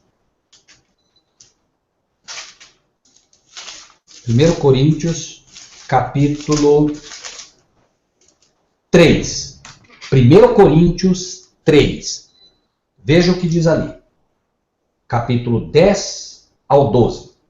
Segundo a graça de Deus que me foi dada, como sábio arquiteto, eu pus o fundamento e outro edifica sobre ele. Mas cada um veja como edifica sobre ele. Então, Paulo está dizendo que como sábio arquiteto, ele pôs o fundamento que é Cristo. Então ele está dizendo que ele põe o fundamento, ou seja, pessoas agora que aceitam a Cristo, só que aí ele diz assim, porque ninguém pode pôr outro fundamento além do que já está posto, qual é Jesus Cristo. Então está falando de pessoas que aceitaram a Cristo, certo? Paulo está falando de pessoas que aceitaram a Cristo, não está falando de pessoas perdidas, pessoas que aceitaram a Cristo. Porém, ele vai dividir. Ele diz assim, porém, cada um veja como edifica sobre esse. Por quê? Ele vai separar agora os salvos em 1, pedras preciosas. 2, prata. 3, ouro. Certo? Então nós temos 3 classes. Pedras preciosas, que são iguais aos que temem o teu nome, que são igual também aos embranquecidos. Esses são os que aceitam a Cristo Jesus como seu Salvador. São comparados a pedras, porque você pega uma pedra e joga no fogo, porque diz que serão provados pelo fogo, né? Ela fica apenas embranquecida. são aqueles que temem o nome. Não chegaram a ser santos porque não se santificaram pela palavra de Deus, não se santificaram pela guarda da lei, certo?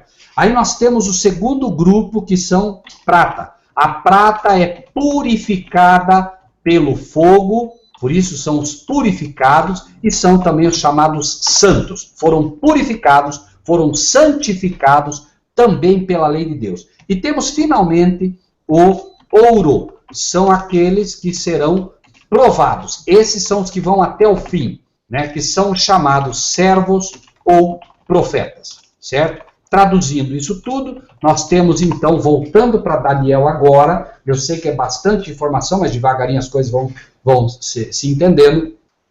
Inaugura-se os 1290 dias e os embranquecidos têm agora o seu tempo determinado. Depois, nos 1260, temos o tempo dos que são chamados de santos, que vão também até o seu tempo de 1260. E, finalmente, temos os 1335, que é o tempo que chegam os servos ou profetas. Ok? Muito bem. Por isso, bem-aventurados os que chegam até 1335 dias. Então, o que acontece? Né? Sai o decreto dominical e começa agora o período de 30 dias, que vai sendo determinado aqueles que se manterão firmes. Os que serão firmes entram no período dos 1260, recebendo poder. Veja que o poder é recebido, Daniel 12, vamos ler de novo, né? Poder do povo santo, e é dado àqueles que, de fato, conforme Apocalipse, não se inclinaram para a besta, não receberam o seu sinal. Muitos irmãos vão morrer, obviamente, antes disso, né? E inaugura-se então, vejam bem, 1290 sai o decreto dominical. 30 dias depois, começa o poder do povo santo, 1260 dias. Finalizam-se juntos o 1260 e o 1290. Eles finalizam juntos. Bem-aventurado quem chega a 1335. Dados os 1335 dias, Deus anuncia o dia e a hora da vinda de Cristo. Porém, só chegarão aos 1335 aqueles que permanecerem fiéis em todas as instâncias e aqueles que estavam preparados para o tempo do fim do tempo do fim. Ou seja, 1335 são aqueles que estarão vivos quando Cristo vier. Os que fizeram parte do tempo representado por Moisés vão para a sepultura e, inclusive, aqueles representados como João Batista, que serão mortos por causa da palavra de Deus. Então, esses períodos, eles são demonstrados, né, na Bíblia repetimos, inicia-se num tempo que nós não sabemos, mas sabemos que é pelo decreto dominical. Esse decreto dominical inicia o seu tempo, 30 dias depois o poder é dado ao povo santo, 1260 dias depois termina esse poder, fecha-se a porta da graça, finaliza inclusive a perseguição papal e agora, entre essa data e os 1335 dias, o povo de Deus vai permanecer firme, os que estarão vivos, para poder ver Cristo vindo nas nuvens do céu. Esta é a aplicação desses 3 períodos, certo? O irmão Robson Lira, só um minutinho, Robson Lira. Irmão Marcílio, esta é a apresentação que tínhamos, imagino que possam haver algumas perguntas. O irmão Robson Lira já inicia dizendo, então o decreto dominical surge 30 dias antes da grande tribulação, irmão Rogério? Não. O decreto dominical surge 30 dias antes do período de angústia. Tribulação está marcada para o povo do mundo e para a igreja, certo? Então, o período de angústia, preferimos colocar assim, porque o período da grande tribulação, embora também esteja linkado, a Bíblia apresenta para o povo de Deus um tempo de angústia. Note que Daniel 12 abre dizendo: naquele tempo se levantará Miguel, o grande príncipe, que se levanta pelos filhos do teu povo, e haverá um tempo de angústia, qual nunca houve. O período de angústia para o povo de Deus, ele não tem um ponto só. Por isso não falamos muito da tribulação, porque usa-se muito mal o termo tribulação, que diz, não, mas a igreja não vai passar pela tribulação. Eu prefiro nem falar da tribulação, porque só gera confusão. Nós teremos, digamos assim, o tempo de angústia, o maior tempo de angústia, que é inaugurado pelo decreto dominical.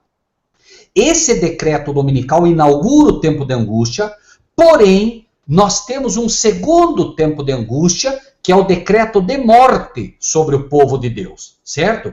Este é, digamos assim, o fim do tempo do fim. Então nós temos um grande tempo de angústia inaugurado pelo decreto dominical, que vai pegar a igreja de Deus, é para derrubar a igreja de Deus esse decreto, até porque o mundo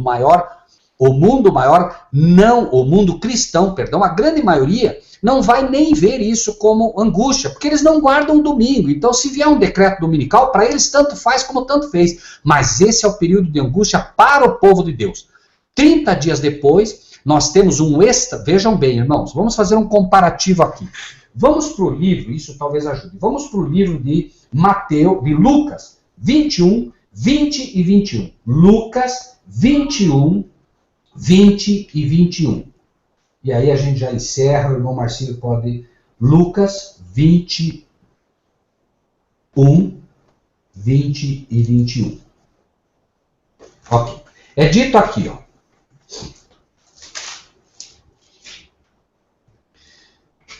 Jesus compara esta situação na mesma que ele dá de Mateus. Quando virdes, pois, a abominação da desolação que está no lugar santo, que ele entenda. É a mesma que os irmãos veem, por exemplo, no livro de Daniel. Tanto Daniel 12 quanto Daniel 8. O tempo de angústia movido pelo que traz a abominação. Né? Por isso, o Daniel 12, 11 diz, né? Desde o tempo em que contínuo for tirado e posta a abominação que traz a desolação, a abominação da desolação, veja que está linkado com Mateus, é o mesmo caso, só que Lucas, ele apresenta de uma outra forma, veja. Mas quando virdes Jerusalém cercada de exércitos, sabei então que é chegada a sua desolação. Então, os que estiverem na Judéia, fujam para os montes, etc, etc, etc. Veja que Lucas comparou a abominação que traz a desolação com os romanos que cercaram Jerusalém. Notem que curioso. Por isso diz, nada de novo debaixo do sol. Vejam que interessante. Céstio cerca a cidade de Jerusalém. Só que Jesus havia dito, quando vocês virem a abominação que traz desolação, que Lucas usa como, quando vocês virem Jerusalém cercada de exército, diz, né? Sabei que é chegada a desolação, saiam. Por isso ele diz, os que estiverem na Judéia fujam para os montes. O que aconteceu? Céstio cercou Jerusalém. É os 1290 dias aqui, né, especificados para nós hoje. Céstio cerca Jerusalém. Como é que o povo de Deus ia sair? Jesus havia dito, quando vocês virem, né, os estandartes, quando vocês virem Jerusalém cercado, saiam. Mas veja, Céstio cerca, como é que você vai sair? Jerusalém estava cercada. Céstio, porém, inexplicavelmente se retira. Céstio se retira.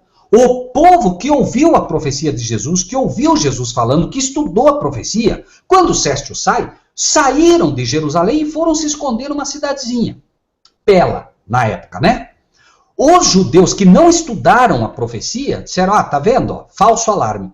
Perseguiram Céstio e quase que acabaram com o exército de Céstio. Só que o que aconteceu depois? 30 dias depois, vem Tito. E Tito cerca a cidade e agora não sai mais ninguém. O decreto dominical sai, 1290 dias. O povo de Deus que estuda sabe que é o sinal derradeiro para nós. Então o povo agora sai da cidade. E o que vai acontecer? Por alguma razão, a história se repete e o decreto vai ser retirado. Só que, de um lado, o verdadeiro povo de Deus sabe que a partir desse momento é para sair. Outro povo vai concluir e vai conseguir retirar o decreto do dominical. Porém, o que acontece? 30 dias depois ele volta com muito mais força e agora não tem mais como escapar. Ou seja, é a história de Céstio e Tito de novo. Por isso vem o poder 30 dias depois. O povo de Deus, então, que recebeu a mensagem, que entendeu o tempo do decreto, sai da cidade, vai para o campo e começa a receber de Deus poder. 30 dias depois, agora, está pronto para a luta que se inicia. E o povo, adventistas nominais, sabatistas que guardam o sábado pura e simplesmente por estarem ligados a uma igreja que nem compreende os sinais dos tempos, que não estudam os sinais dos tempos, vão imaginar assim como os judeus que guardavam o sábado naquela época. Não, né, a profecia não tem valor. Não, Jesus disse, mas ele não sabia o que estava falando. Se prenderam em Jerusalém, Jerusalém foi completamente destruída.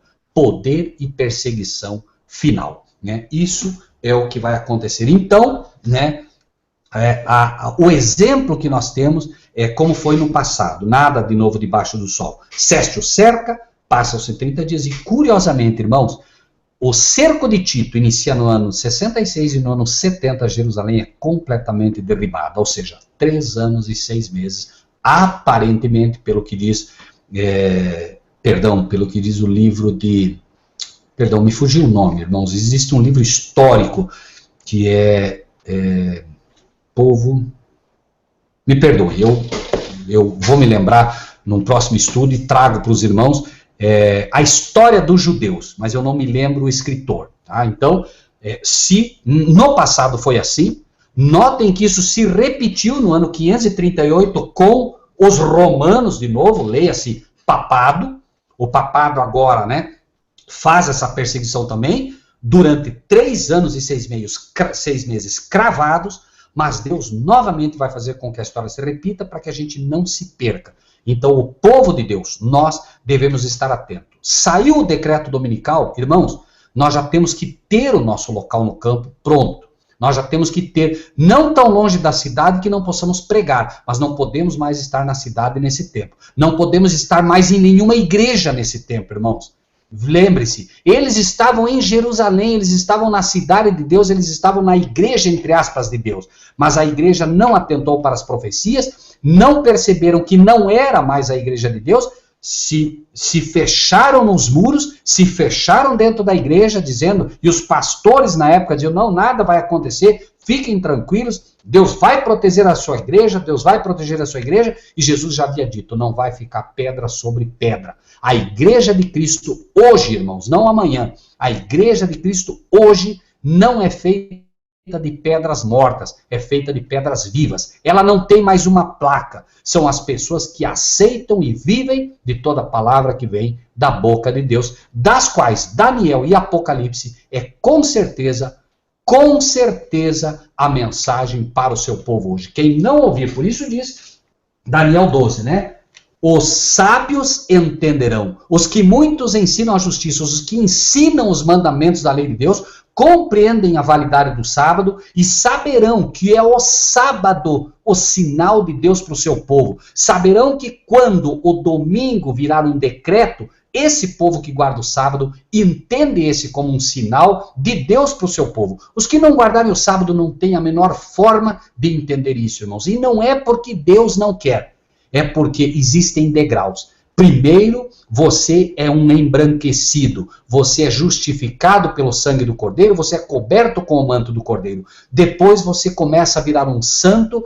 Também lhes dei os meus sábados para que saibais que eu sou o vosso Deus, que vos santifica. Não se pode, Deus não pode santificar um povo que não aceita o instrumento que ele deu para santificá-los, que é o sábado, que é as leis de Deus. E finalmente, provados. Os que serão provados são aqueles que vão além dos mandamentos. São aqueles que vivem de toda a palavra que vem da boca de Deus.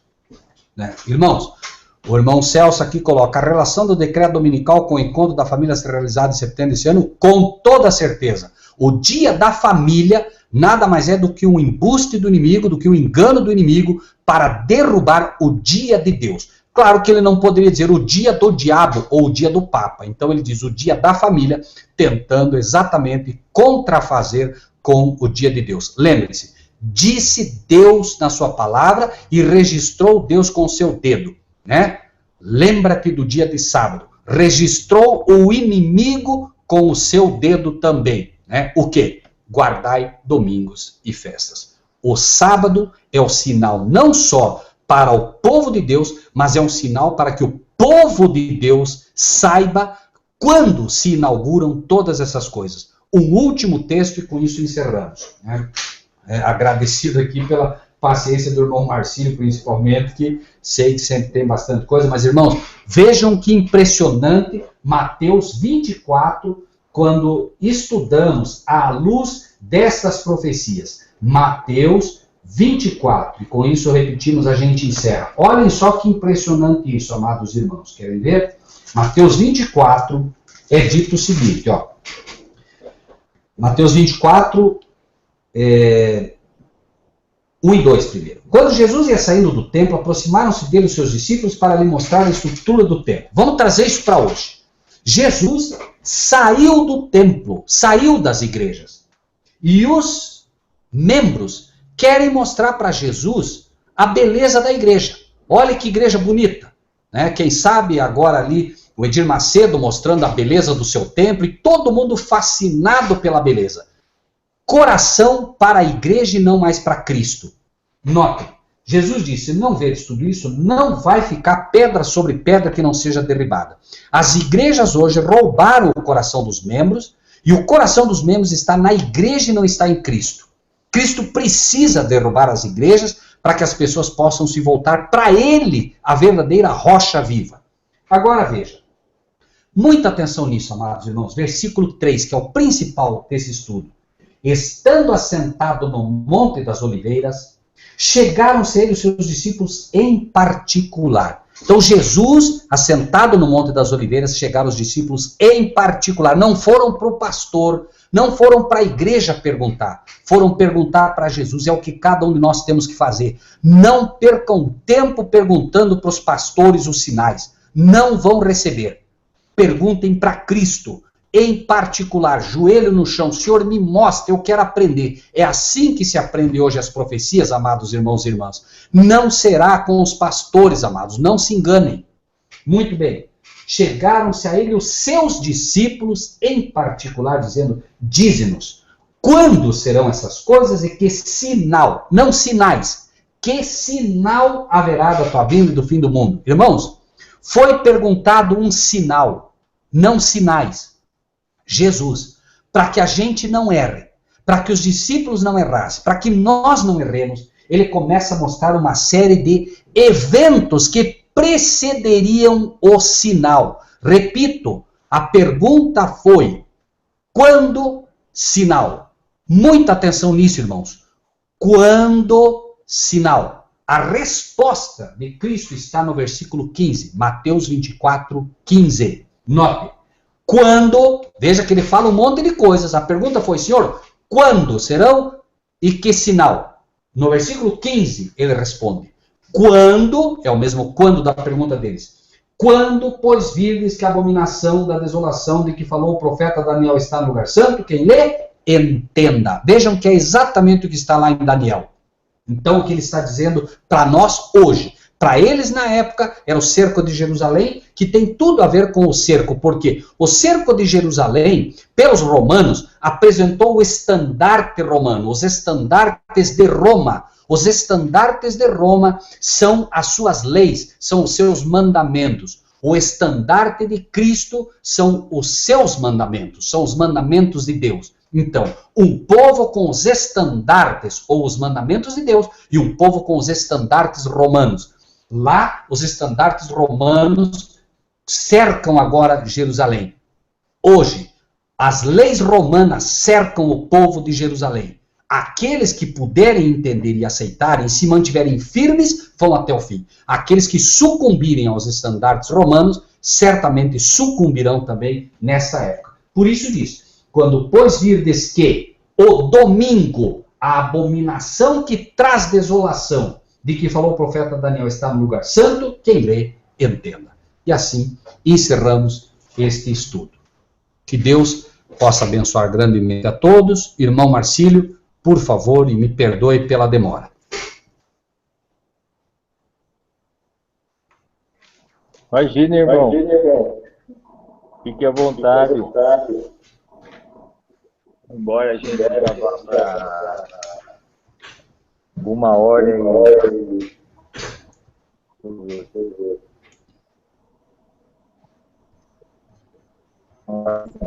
1h40, né, irmão? Praticamente. Mas é um estudo que não dá para deixar pela metade, né, irmão Marcílio? Não dá. Eu acho que o meu som está bem no computador do irmão. Está dando retorno. Tá, deixa eu fechar. Martim, muito eco! Peraí, deixa eu ver como é que eu faço aqui. Eu tenho que desativar. Desative o meu microfone, irmão Marcílio, então, porque ele cai na caixa, acho que é isso. Depois ligar, que não consigo ligar, hein? Que eu não sei como fazer, irmão Marcílio. Deixa eu ver se eu fecho o meu aqui, então. Peraí. Porque o do pessoal... É só pegar o som da sala externa. Bom, irmãos,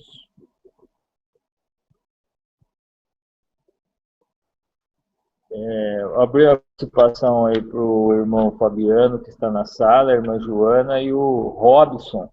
Fique à vontade, irmãos.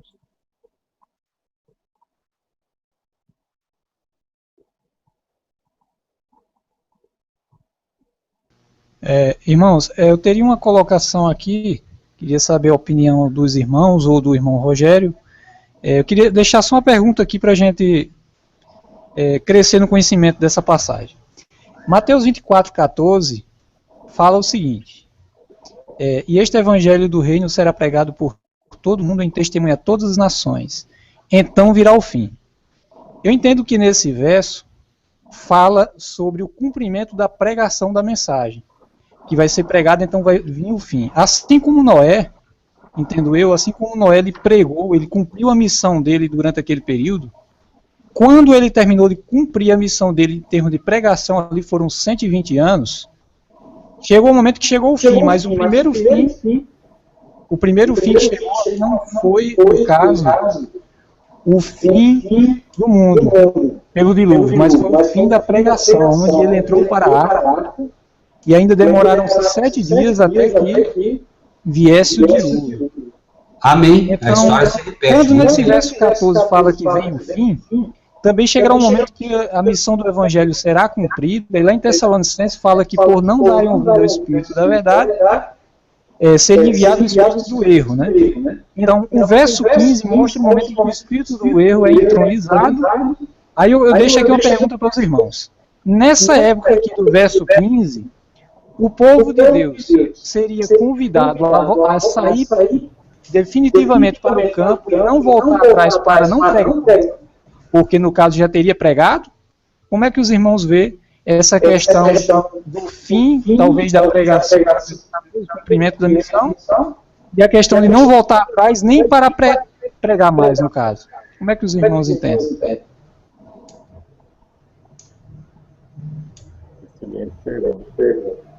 Eu vou deixar que os irmãos tentem responder aí, tá bem?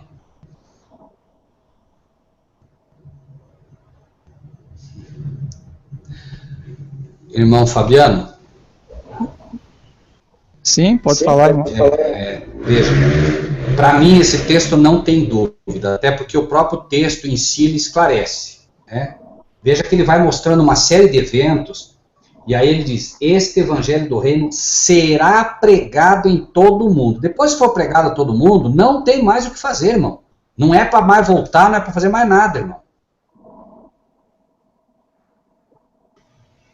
Concordo, irmão. Eu penso também. Certo? Por isso falamos, tá? Por isso nós colocamos aqui, irmão, para mim, está apresentando o fim dos 1260 dias. Finalizados os 1260 dias, que é o tempo que será pregado em testemunha a todas as gentes, um grupo continuará, irmão.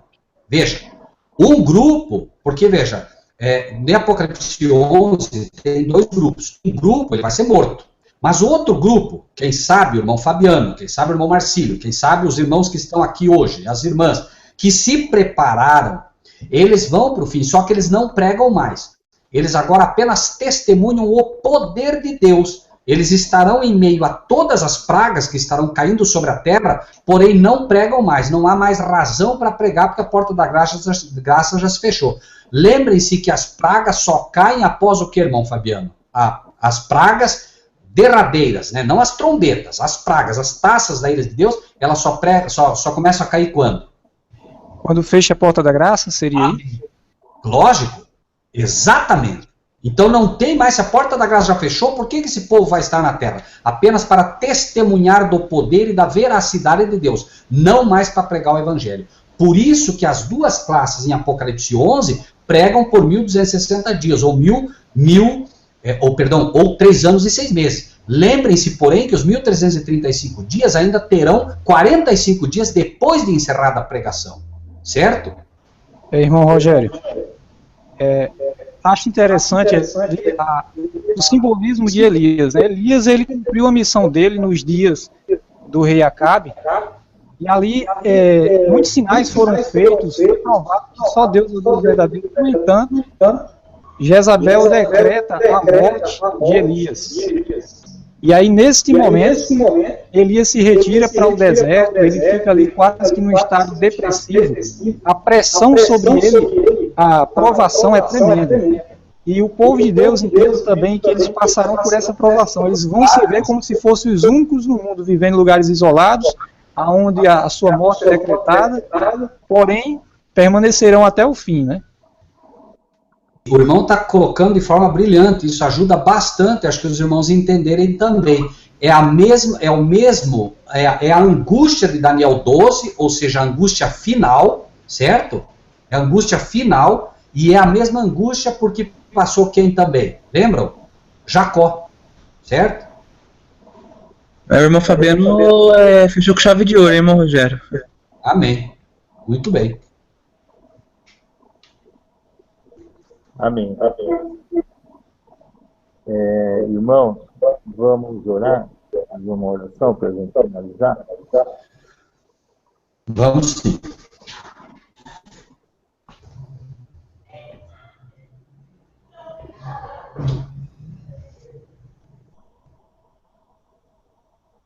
Se algum irmão tiver no coração de orar, à vontade. O Fabiano, Irmão Fabiano, pode orar para nós, por favor, meu amado? Amém, então. Vamos orar. Soberano e poderoso é o nosso Deus, Criador dos céus e da terra. Ao Senhor, nesse momento, elevamos nossos louvores, toda a honra e toda a glória seja ao Senhor Deus Criador.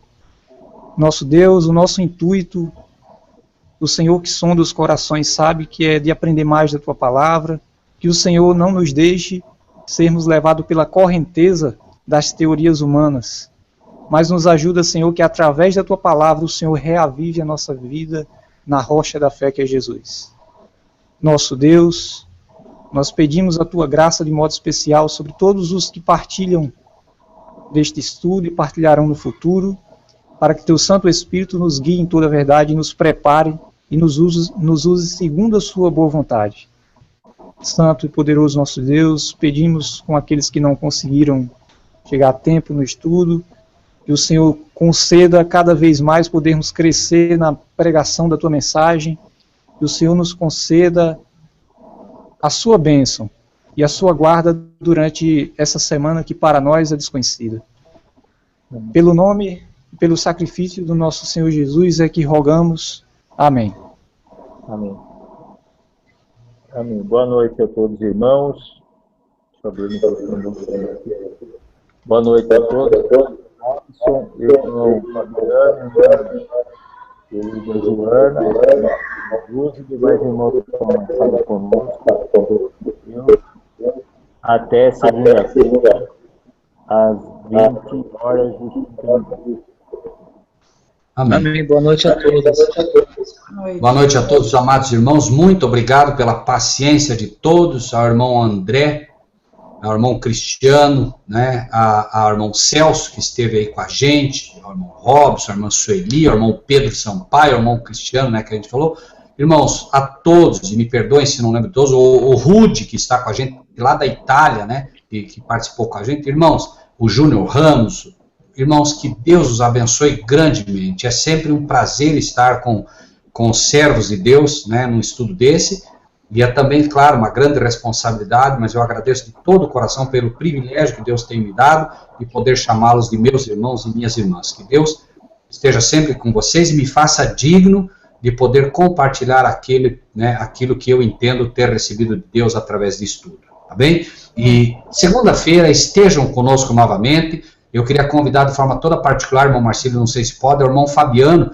Eu creio que o irmão Fabiano, quem sabe na segunda, se ele se sentisse à vontade, pudesse, né, colocar o que ele tem de Daniel 12 para a gente também, né, porque a gente também estaria aprendendo com ele. Não sei se estaria bem, irmão Marcílio, irmão Fabiano.